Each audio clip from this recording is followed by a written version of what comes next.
Relationship is the currency of life. You want to be wealthy and meaningful relationship. You know, money can come, money can go. Money at a certain point becomes like a massive liability. There's nothing else you can get back besides your time. It's the equalizer, right? I don't care how much Bitcoin you have or what kind of house you live in. That's what we have is time. We were recently at a really high profile event and I got offered a job and I was like, no. Because first thing I'm thinking, I'm not giving up my freedom. You have to take the time to get good at being together. If you don't, and let's just say you're really charismatic with your kids or whatever, if you don't dedicate the time, they'll maybe take some of that charisma from you, but they won't truly feel valued because the only way to demonstrate value is to dedicate yourself to them with your actual time. There's no love without free will, right? Yeah. Like if you don't have the ability to not love someone, then it's not true love, right? And what we want to have is genuine relationships with our family.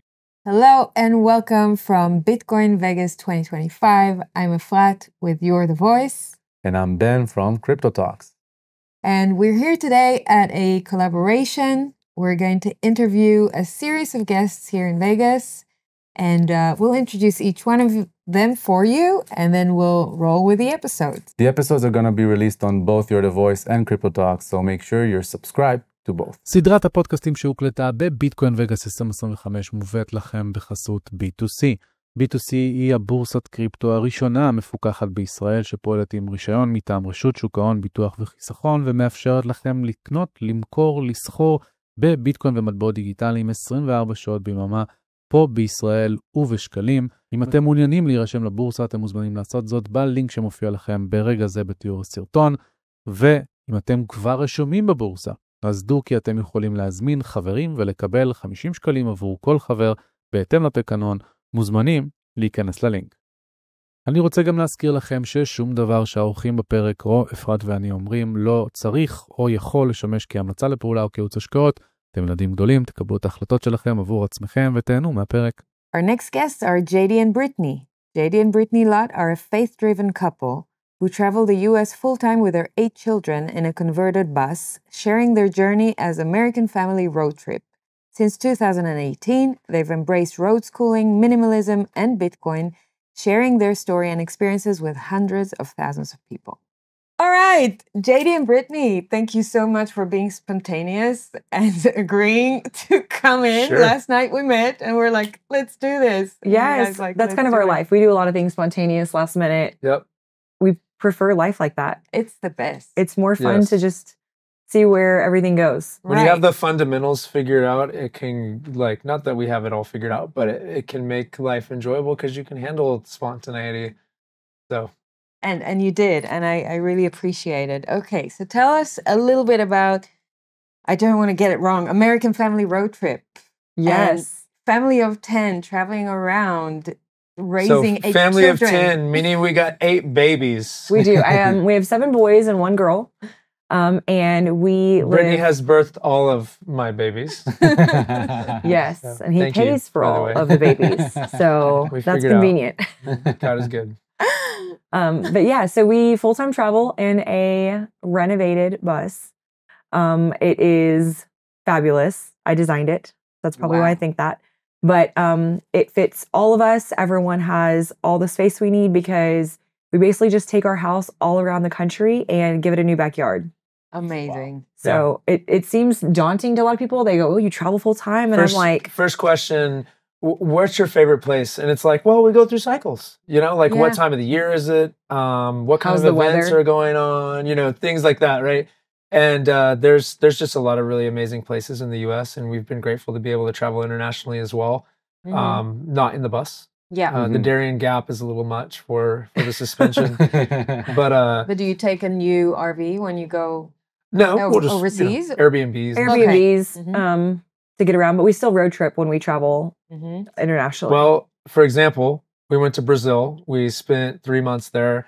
In southern Brazil. It was amazing. Highly recommend wintering We bought in a Brazil. Combi, like an old VW bus, because they were still building them for a long time after they stopped, like in the U.S. And that was the only vehicle that could fit us all. Yeah. Like legally. Wow. Amazing. So we made it happen. That's super cool.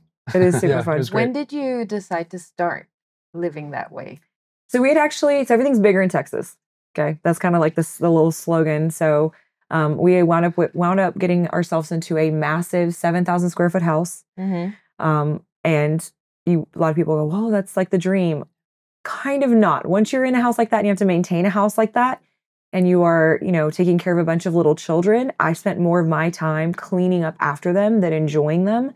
And I was homeschooling, and it was just constant pressure to maintain this big house, all the land. Liability. It was not in a lot fun. of ways, And we like kind of flipped homes while we lived in them and just kept going. We're like, hey, it's working. Let's keep going. And eventually, we were like, wow, there's a lot going on here. Yeah. So we decided, let's sell it all. Let's do something different. Let's get rid of the actual burden part, because it was starting to feel like, man, something's so stressful, something's hard, something's a burden, and it was like, well, I love my children. It's not them. Yeah. But so often we just hear these moms that go, oh, it's too much. I can't handle all this. And the first thing I ask is like, how big's your house? Yeah. How big is your outside expectations? Because, we accidentally become, with trying to keep up with the Joneses, you become the Joneses and you realize this is actually not fun. I want to get back to the basics. And that's the relationships between me and the kids, between me and my husband. That's the basics. That's what brings you true joy. And so, like, again, it's not about the house in a lot of ways. For people, it's about your obligations. We obligate ourselves in so many different areas, whether it's extracurricular activities or events or work or whatever it is. And we just felt like, in a lot of ways, let's like focus on what our core fundamental interests are. Like what matters most to us. And in so doing, we were able to just start to trim away the things that were obligations that were unnecessary. And God helped us through that by His grace, and it was liberating, Yes. And we have freedom. It's a strange concept. It's hard to explain the freedom. Best concept. It is. It's like you don't know it until you taste it. And when you taste it, it's almost like freedom is also like, there's like freedom and security, right? They're kind of like counterpoints in a lot of ways. You can be in a fixed situation and circumstance that doesn't allow that freedom of, maybe will in different ways. But you or you could have full freedom, and you have to learn to be resilient when you have freedom. You have to learn to be flexible. You have to learn to be a lot of different things, but those things are actually making you stronger the whole time, as opposed to not focusing on just being safe, which I think makes you weaker and more reliant on structures that can overrun what they should be doing and maybe take the control a little too far or whatever. I don't know. I'm getting a little carried away there, but no, I think you're picking up what I'm putting down. Yeah. So. Yeah, if I can bounce back off of that. In Israel, for example, where we come from, we have missile attacks all the time. People are running to shelters every day, several times a day sometimes. And it's the kind of reality that has you question, why am I relying on this external thing to tell me when am I not safe? I need to now run. I need to hide. Now I need to come out. Now, and where is this safety? And does it make me really safer if I comply with all that stuff? Or do I just move myself? Where is my freedom in all of that? So that question that you're bringing, that balance between freedom and safety, is so fundamental in our lives. And normally people don't stop to think about that. They just automatically operate on what people tell them to do without questioning their sovereignty and their independence in those situations. So this is and just like, I think that in a lot of ways, and I'm not trying to disparage anybody's decisions, but I think when it comes to children, a lot of people just follow the path of least resistance. The path of least resistance is often shaped by expectations of the people or culture or society around them. So you got to have kids, but not too much. Yeah. You've got to, oh, how do you do it? I have 2 kids. It's like, well, I've had a 1-year-old 8 times. Yeah. Like I have experienced that, and you can only get that through having gone through it, or maybe have that learning curve shortened by like people that can genuinely mentor you. Yeah. But parenting is more about the growth of the parent than the child. But that's just another example of ways that we live our lives according to other people's expectations, as opposed to according to what our core values and beliefs would otherwise dictate. Amazing. When was it that you made that transition and sold everything and started We've been full-time traveling for over 7 years now. Yeah, And- 7 years. And The time you have your business, same time. And I haven't been Yes. out of vacation for 7 He years. hasn't been in a You've been vacation traveling for for that 7 long. years. So he's Yeah. yearning to move around. And Yeah, we were grinding for a while before that. You know, we owned a business in the town that we were living at the time, and you know, God like freed us from that obligation perfectly. You know, and our team stepped up to the bat and managed it. Actually, lost my voice completely, and I had to have a major surgery on my vocal Really? cords. Wow. And the I had to go to Houston to a very high end like specialist. He did like Beyonce, for example. and Tina Oh, wow. Turner. And And I'm looking at the like wall, all these like all these famous signatures. singers. Thank and stuff. you. And I was like, what's this going to cost? I know. I was like, oh my goodness, what did we I'm get like, into? You don't even sing in the shower, honey. Yeah. What is wrong with you? But anyways, yeah. So yeah, it was a wild transition. But you know, we've been going at it strong. It took me 10 months to build the bus. So I built the bus. yeah. So I cut the roof off and raised it a couple of feet, and I, built out the interior and stuff like that. And I figured that out, I guess. You know, it was a cool Amazing. experience. Wow. Anyways, yeah, just for people that are worried, yes, I have a friend that owns a welding company. He checked it all. And a friend that's a master plumber that checked it all. And a friend that's a master electrician. Inspected, Yeah. and it is fully insured. So Yes. So it is, and it's legally an Thank you for RV. clarifying. you can do hard We weren't things. that- You can do hard things. If it matters enough to you, you can make it happen. But regretfully, determining what matters to you is probably the most important key to that. But That's amazing. When did you discover Bitcoin? How does Bitcoin fit in the picture? Okay, so originally, shout out to my cousin. Which I've met last night. Yes. yeah, great guy. Yeah, he's a Yeah. great guy. He has a company. He's part of 2Prime. Great guy, but he actually sat us down one night and was like, "This is right up your alley. You should invest in this." And we were not ready to learn about it yet. We were not Yeah. ready. I'll take responsibility for that. I was too proud Mm-hmm. in a sense. Like so many people I see, when I tell them about it, they're like, they can't get over their own pride. of saying- I was my own worst enemy in that Yeah. scenario. Oh, you're trying to tell me something that you think is interesting. Oh, that's cute. I'm doing good, but let me help give you therapy by listening. And it's like, wow. But the other side of the coin, though, I feel like, I don't know if I'd be mature enough to have the conviction that I do now about Bitcoin. Like if I bought it then, I would just be like, number go up. Wow, cash out, lose everything by squandering it and be worse off than I was before.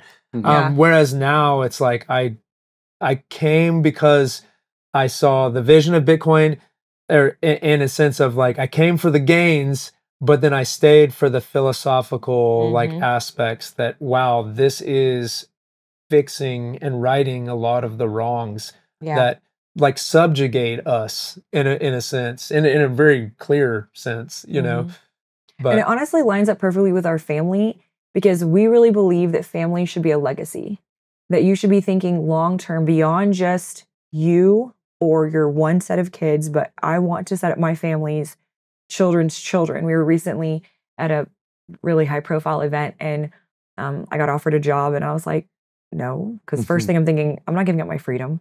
And they said, oh, after talking a little longer, he was like, yeah, but where do you really see yourself in like 10 years? And without hesitation, I was like, hopefully as a grandmother. Like it just popped out. Yeah. And and it was kind of funny because, goes, oh.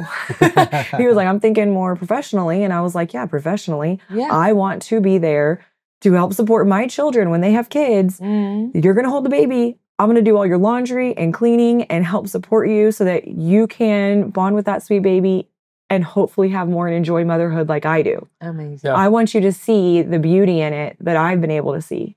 You don't do that by, leaving them out to dry and say, oh, that's your kids, I'm not babysitting. I will say that the people that comment to us the most when we're out and about with our family are like generally successful people. They say, this is the most inspirational thing I've seen. Like, just not that they know us on social media or anything, just like we're walking around. Like, I mean, we were in Japan over right at Christmas time. Yeah. And people that were English speaking were coming out of the woodworks like, oh my goodness, I can't believe you're doing this. I love it so much. I wish I did this with my family. And it was cool. And I think that people that take the time to think about what matters to them notice that one of our mantras is relationship is the currency of life. You want to be wealthy and meaningful relationship. Money can come, money can go. Money at a certain point becomes like a massive liability because with it you can create your own world where you're never wrong, and you lose a lot of those maybe forcing functions that keep you on the straight and narrow and humble and inquisitive and seeking truth but it's also why we really enjoy Bitcoin and see the value in it, because it is generational. It will outlast me. Right. And so when we're talking about it with our kids and we're teaching them about this, I'm like, this is an opportunity for our family for a lifetime of something different, than what a fiat currency could give you. Do you teach them already? Even the little one? I think the point about it is we teach them truth. Yep. And then we align our lives alongside truthful elements, right? So like Bitcoin, for example, being... It is, it's decentralized, it's verifiable anywhere in the world with an electronic device.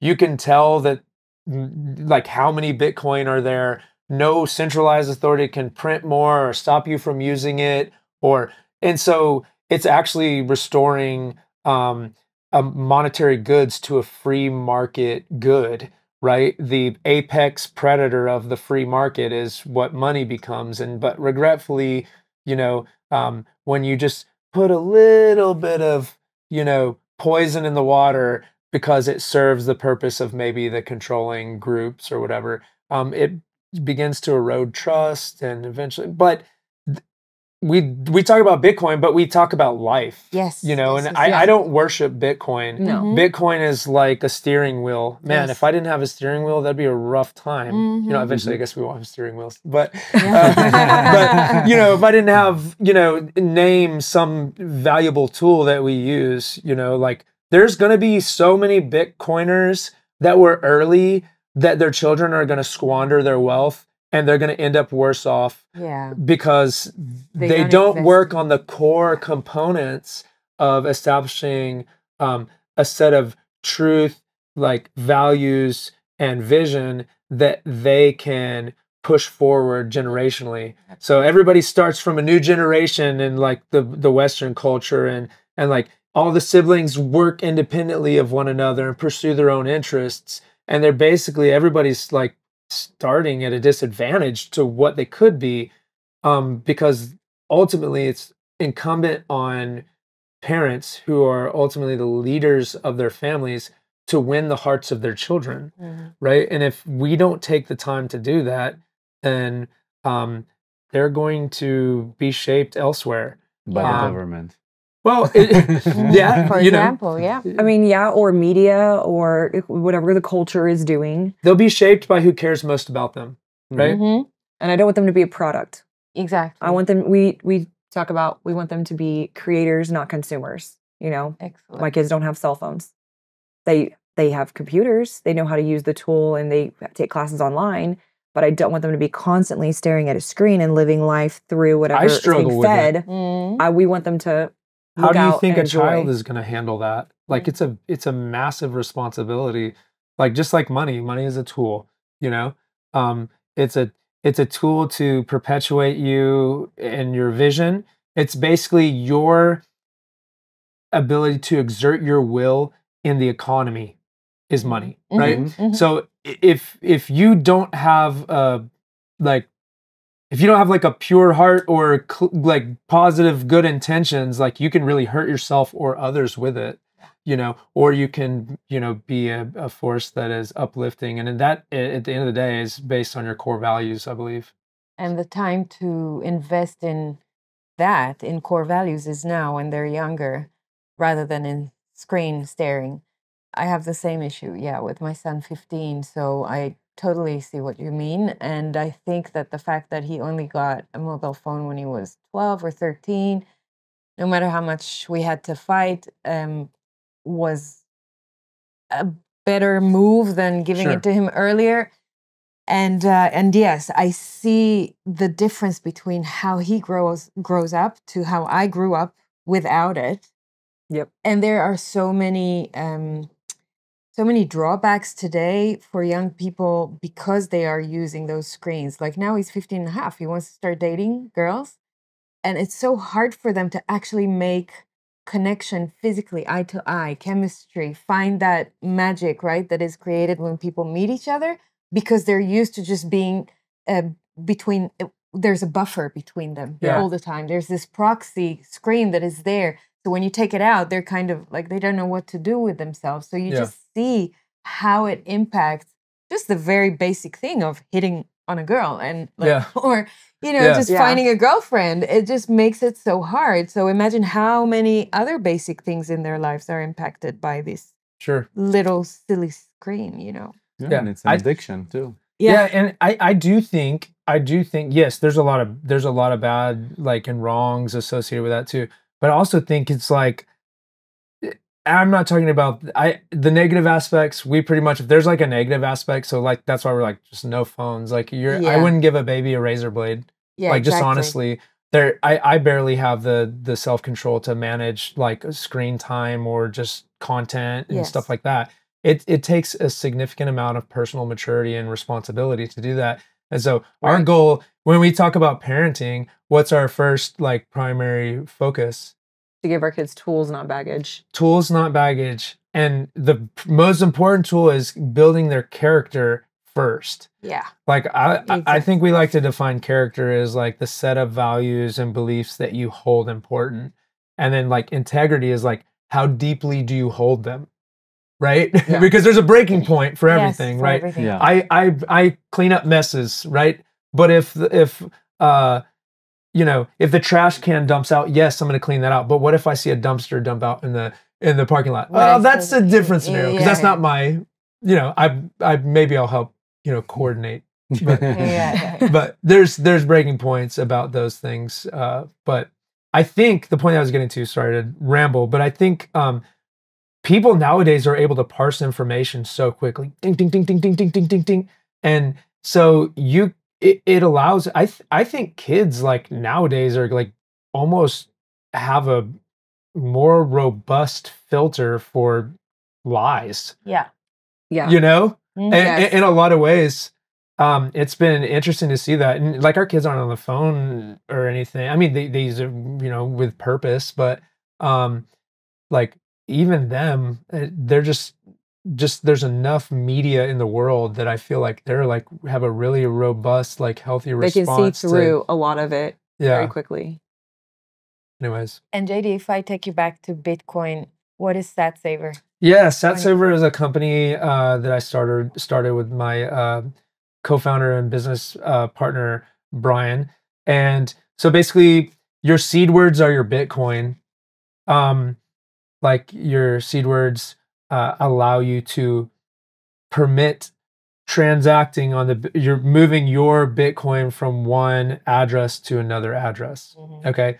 A lot of people will get a signing device they call like a hardware wallet, you know, where they have to put a PIN in, and that PIN basically executes that seed word prompt by just, here's the seed words, and then it lets the transaction continue. So if you lose your hardware wallet though, you hopefully have your seed words somewhere, right? If you don't, then you don't have your Bitcoin anymore. It's ultimate like self-responsibility. Like if you drop a bar of gold into the ocean, good luck. You know, the Spanish have done it many times. So envision the next analogy here. Well, first of all, the industry standard is that there's no industry standard for managing seed words. Now you have like major people in the space saying, hey, don't worry about the seed words. Look, somebody's worried about the seed words. That means that they have your seed words. They're just promising that they're not going to do anything bad with them, right? But in the whole Bitcoin ethos is that I don't have to trust other people, right? So most people will write their seed words down and just hope nobody's watching over their shoulders, and then they shove them in their underwear drawer or some clever hiding spot. Maybe they punch them on a plate or whatever. But if you find that, you still know their seed words. Well, to get to it, SatSaver provides an encryption system that's a no-tech encryption system, because you don't want your seed words on a digital device. You don't want to take pictures of it or anything like that. You write your seed, you use our kit to encrypt your seed words, and they're safe even if they're seen because they've been reordered. Just imagine the numbers on the back of a credit card. They work if they stay the same, but if you jumble them all up, you just don't have access anymore. So that's what SatSaver does in a sense for seed words. And you just decrypt your seed words with a simple PIN word or passphrase that will tell you which order to put them in. Cool. Very cool. Is it already out and running? It's out in the wild right now. Satsaver.co. Okay. And we're developing simple relationships with people to give them to their clients when onboarding and such. Awesome. So who will be your go-to customers? Yeah, so the whole point of managing seed words is to maintain the integrity of like the Bitcoin network. I mean, Bitcoin isn't ETFs. Bitcoin isn't, stocks that are Bitcoin proxies. And I'm not saying that those are bad, but I'm saying Bitcoin is not held by if it's held on an exchange, then you have a risk that the exchange doesn't give you your Bitcoin. It's like second layer money. Like if you're like in Canada, you go into Canada, start honking your truck horn, they shut down your bank account. Well, if they are regulated or required to by a government entity, or if they lose it like Mt. Gox, then you lose your Bitcoin. You don't have access to it. So we encourage people to self-custody their Bitcoin, but create a clear, simple handrail to help them feel comfortable managing the most fundamental element of Bitcoin ownership, seed word management. Good. So anyone that holds Bitcoin today, absolutely, self-custody, should take a look at SatSaver. Absolutely, yeah. Yep. Awesome. So can you share your approach to road schooling and how it compares to conventional educational methods? So a lot of our focus on everything has just been focusing on our home and rebuilding that. So especially in the United States, we have a lot of issues with families, basically. A lot of us come from broken families or just not the best family situation. And so we're all kind of just starting over fresh is what it kind of looks like. And so we've done everything from home birth to focusing on our home a lot life. of it's like, why do we do what we do to begin with? Right? Why do we do what we do? So focus on our home life, communication. And so a big element of that is educating your kids. That's a huge factor of it, is if you're going to have this solid home life, I wanted to be the one that spends the most amount of time with my kids as possible. Nobody loves your kids more than you as a parent. Nobody. It's just a fact of it. And so it was kind of exciting. We started out in a university model school where it's a hybrid, where they would go to school for a couple days out of the week, but you would also co-teach at home with the same curriculum and homeschool. And we started with that.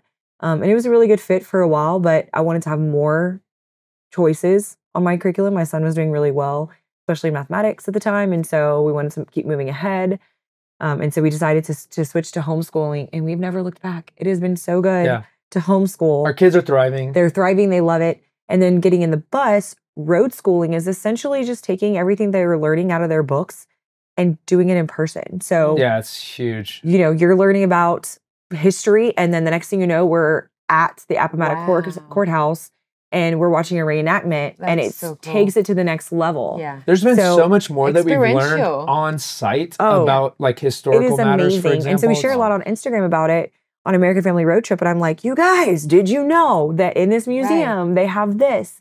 Or, you know, this about that. It's so fun because people online are like, I didn't know that either. And so we have people all over now the world that really watch our stories daily, and they're like, we use your like platform to also learn. You know, we have these questions. Can you ask while you're there? I'm like, yes, I can. That's a good question. Wow. So it's been kind of neat to see road schooling, because we kind of coined the term a little bit of like, let's take this thing and go. So we spoke at a few homeschool conferences and just said, you know, this is an inspiring thing. You don't have to sell your house and move into a bus to do it. Okay. You can it's not all or on nothing. spring break, on school breaks, Christmas. You know, you mentioned Japan. We spent Christmas time in Japan last year. That was a time frame that a lot of schools were out. You could have also taken your kids and gone through the same tour that we did around and seen firsthand. And it's just so different whenever you're experiencing things as a family, because of course we're all about family. When you're experiencing these things and you're learning together side by side with your like 5-year-old, your 8-year-old, your 12-year-old, and they're having these aha moments with you, the bonding that happens amazing is beautiful. Shared experience is one of the core cool. drivers of like relationship building. And it's like when you think you're doing it with your kids, it's like, for listeners, like, don't think about me doing it with your kids. Think about me doing it with my kids. Cause like, I'm the one that like, we're the ones that have to set the pace for what's a healthy environment, you know, and that takes time and effort and growing together. And so like, we really enjoy each other, you know, and part of that is respecting each other, you know, establishing like, I, as a parent, as a father, I can't just dominate my children. Like, that's not love. Like, there's no love without free will, right? Yeah. Like, if you don't have the ability to not love someone, then that's not true love, right? And what we want to have is genuine relationships with our family.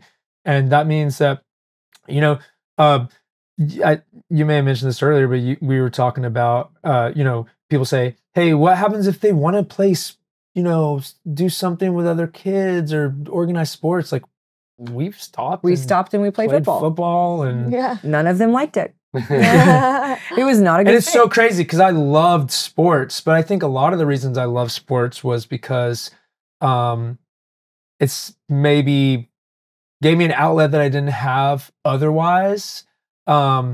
But I totally enjoyed sports, but instead, I feel like we have like a really wholesome environment, all things considered. But instead we switched to this last winter. We got season passes to ski and snowboard. That sport was a perfect fit. They loved it. Amazing. We went surfing last year when we went to El Salvador.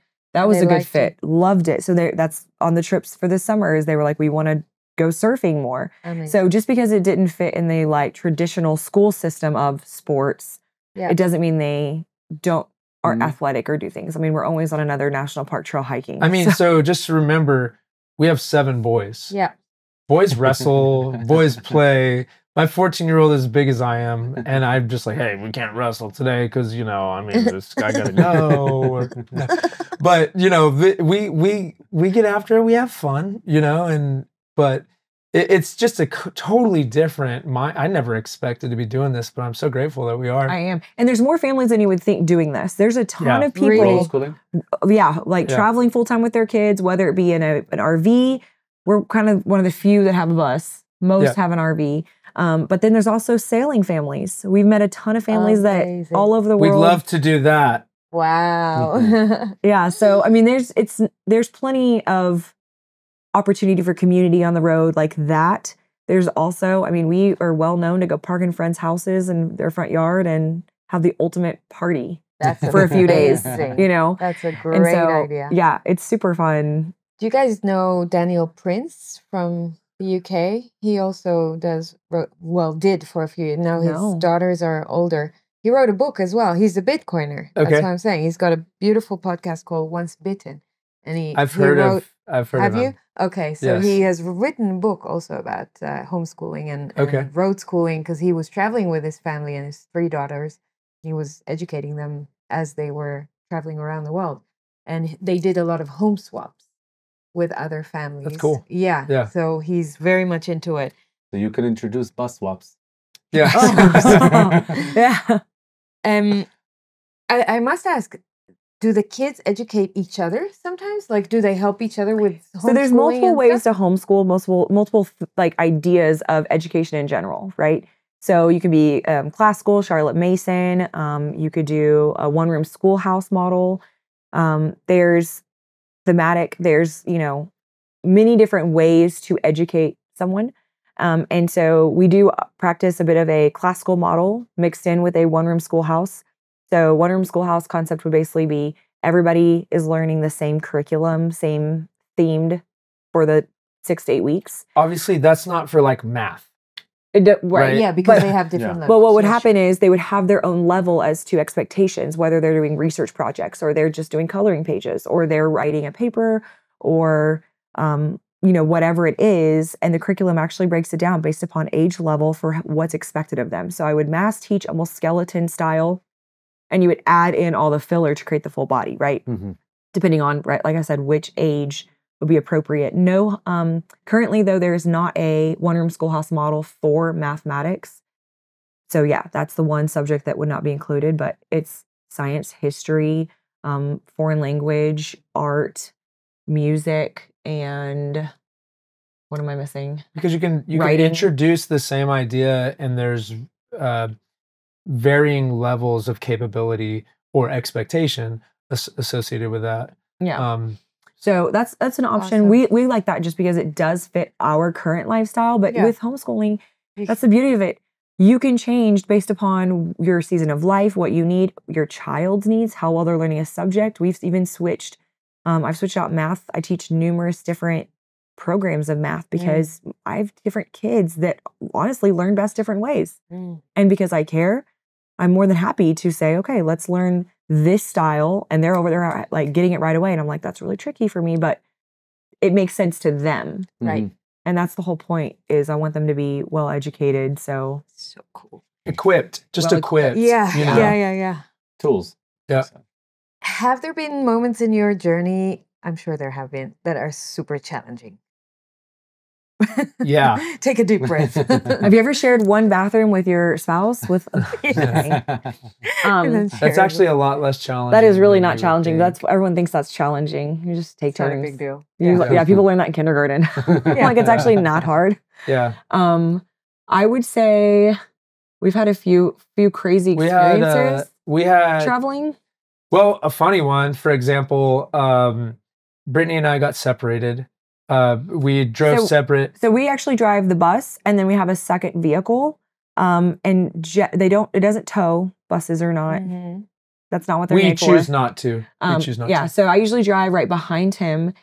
In general. So when we get somewhere, bus parks, hook it all up for like a week or two or whatever, we're staying somewhere. And then it's like basically moving your house to a different backyard. And then we can use the car to go. To be more mobile. Right. To be more mobile. We have a lot of people we're moving. Just makes sense. So we were driving separately, and we were in New Mexico. I don't know why we got separated. We never get separated. Yeah. I think you did like an errand or something, and you were behind me, and I took a wrong turn. We didn't have cell signal, so you went the right way and I went the wrong way. It was your fault. That's exactly what it was. That's all I'm saying. So I pull over on the side. I like how this is going. Come on. I pull over on the side of the road, and I like get signal. I'm like, "Where are you?" And you're like I'm right here. I was out of money. I tried to get gas. Yeah. That's what it was. And I pulled over, and she was out of gas the whole time. So like the pressure's even harder. That's what it was. And I was like, "Where are you?" And he pings me, and he goes, "Oh, I can get to you. There's a road. I see it." Yeah. So our roads are like here. Oh my goodness. We just looked it up like recently. It's a gorge in New Mexico where the erosion like leaves these very steep like they're gorgeous. I actually the same gorge but like miles down when I was a kid I rode a hot air balloon under the bridge through it. It's very large and steep. And so we got separated from each other. And I looked on the map and it didn't like populate very much because the cell signal was very bad. But I was like, oh, this road connects. So I just keep going down and I see this bridge up ahead. And I was like, I don't even know if the bus is like, if it's too heavy, but I went for it. My poor daughter, she never rides with him. And I don't think she's as ever I'm ridden driving, since. I looked at this spot on the map since. I actually looked at it a couple of days ago. It just dawned on me to look at it. And the road has been improved dramatically. It's still like a tight, So it's a dirt road and it has these big, massive boulders because we drove it afterwards where he's having to swing our 37-foot bus through while he's going down. Oh and she seriously was like, it was down and then it was up. But poor Kinsey was like, she's like, Mom, I just sat there and I prayed and I was sweating so back hard and I was holding on. So check this out. Like, the funny part about it is we're going up the hill and I see this, I'm like winding up and I see 4x4 only on the sign. Oh, fuck. And I was like, what is going on here? Let's go. All right. So it was nerve wracking, but I couldn't back down, So I just kept going. And this Toyota 4Runner with like 4 college kids, like 2 guys and 2 girls, just out in the boonies, like partying together. I like pull over because there's a slight little like cutout and I noticed them behind me. And they drove by and they're like, beep, beep, beep, beep, like screaming out the windows and stuff. And I was like, hi. I make it up to the very top and they were waiting at the top, jumping up and down. Like it was really intense and it was probably one of the most scary moments. Yeah, she like never rode with him again. Yeah. She was like, no, I don't want to be in that bus. I don't trust it. It was pretty wild. After that, I was like, wow, the bus actually is like pretty capable. It was kind of crazy. It pops out right where these people though, these earth people, is that what it's called? Yeah, they bury houses. Yeah, they craziest build thing I've ever seen. Preppers? It's like Earthship. Like No, it's like I think you call it like an It is Earthship. preppers, but they're gorgeous. They're these artistic, like, they use, like made out of dirt. Recycled glass bottles for their windows. Yes, that's where it is. Okay, it's that's exactly where we popped out. And so of course we pull up, and I'm just like, we need to like take a break. Like this is so crazy. You showed up. And he's like, I can't, I have to walk. I have to get out of the bus. He's like shaking and all. And they were like, hey, are you here to bury your boss? And he was like, get back in the bus. Let's go. Okay, we're good. Never mind. So join us. Yeah. They seriously, they said, hey man, have you ever considered burying your bus? He was like, and I was like, I'm not. No, I haven't. We have not done that. Oh, that is too funny. that was scary. I mean, but we've had some challenging times, but in a lot of ways, those challenging times have really like equipped us to. Absolutely. I mean, we're glass half full kind of people. Yeah. We're more than happy to make. What are you going to do? Shrivel up and die? Exactly. Like, at what point are you going to just make it happen? Yeah, but then eventually you got to snap out of it, right? Exactly. You're going to just live coward for the rest of your life. Mm-hmm. And so, you just got to kind of seize life by the horns sometimes and drive the gorge. Drive the gorge. Literally drive the gorge. All right. So we have 2 last questions to ask. What would be an advice or a few advices you'd give to families considering your transition of a lifestyle? Well, like, I would not build a bus. Yeah, I wouldn't build a bus. Let me just say that. We had a very unique situation. Story. No, not that story. That's not why. I just mean, I've had people more than once, I want to build a bus. Tell me how. And I'm like, did God tell you to build a bus? Yeah. Because if he doesn't tell you to build a bus, it is a lot of work. I mean, if you're passionate about it, my thing is like, if you're passionate about it, like if it matters to you, you can make it happen in that regard. As far as like things to share with parents, I guess this one is more poignantly focused towards like our current culture. Is like a lot of times I just feel like I should tell new parents like, hey, don't be too quick to decide how many children you're going to have. Mm-hmm. Like, because what information are you working off of? Mm-hmm. What society says And you think that society's got it all figured out? I mean, are our families healthy? Like physically, mentally, emotionally, spiritually, socially? Are they healthy? I would say in a lot of ways they're not. You know, there's bright spots, but I feel like, you know, go into life and be willing to just, first of all, commit to one another and be willing to, you know, figure things out together as you go. And then I would say definitely guard your time. There's nothing else you can get back besides your time. It's the equalizer, right? I don't care how much Bitcoin you have or what kind of house you live in. That's what we have is time. That's the freedom key, right? And so if you can learn to say no, that will help you best with your time. Yeah. And we're in a society that doesn't want you to say no, that want you to say yes to everything, always.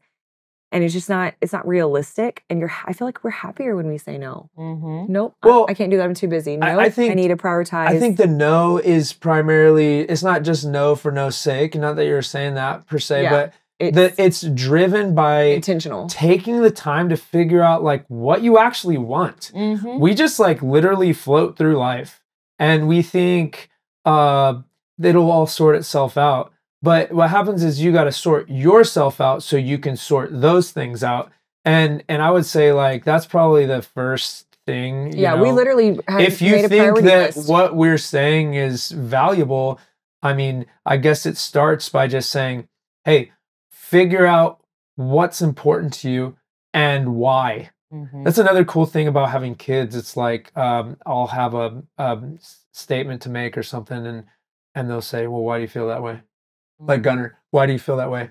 And like, let me tell you why I feel that way, because I've actually taken the time to think about it.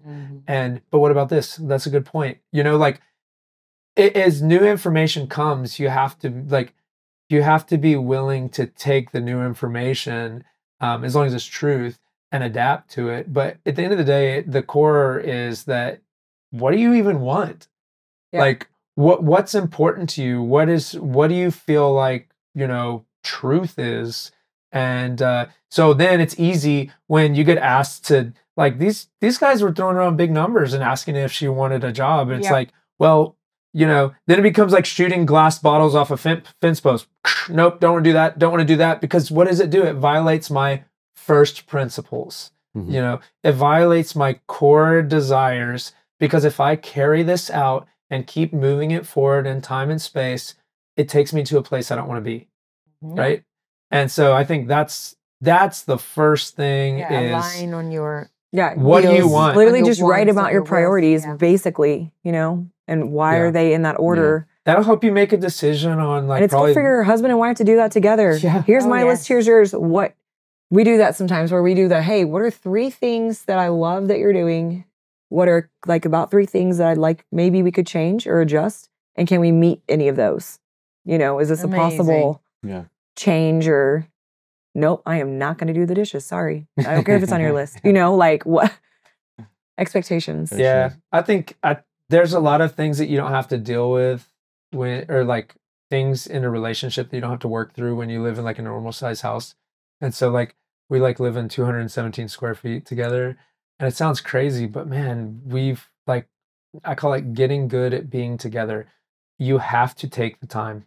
You have to take the time to get good at being together, because absolutely, if you don't, and let's just say you're really charismatic with your kids or whatever, if you don't dedicate the time, they'll maybe take some of that charisma from you, but they won't truly feel valued, because the only way to demonstrate value is to dedicate yourself to them with your actual time, you know, for example. But and attention. Yeah, there you go. Exactly. That's probably a better way to say it. Attention. Yeah. You guys make me bullish on life. You make me bullish on relationships. Good. You make me very hopeful. This is a super inspiring conversation. Yes. I really appreciate you and the role model that you are, and the time that you have given us. That time, speaking of time and attention, and our audiences. So I really appreciate you. I'm so happy we met last night. I know. Time. Well, I felt like I was like, man, thank you for having us. But I just felt like it was just like, as soon as I met you, I was like, you have like a fun energy.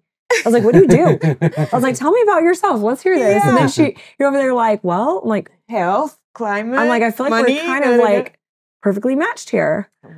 Absolutely. We didn't have time to go into the Maha movement. I know. But we will do this again. We can do this online as well in the future. So I think we have a lot to unravel as we go forward in the relationship. I seriously appreciate you guys. Thank you so much. Yeah, seriously, thanks for having us. And continue what you're doing, inspiring people, enjoy with your kids, and go on the roads and just like continue building. It's amazing. It is indeed. You're even making me bullish on having another child. Do it.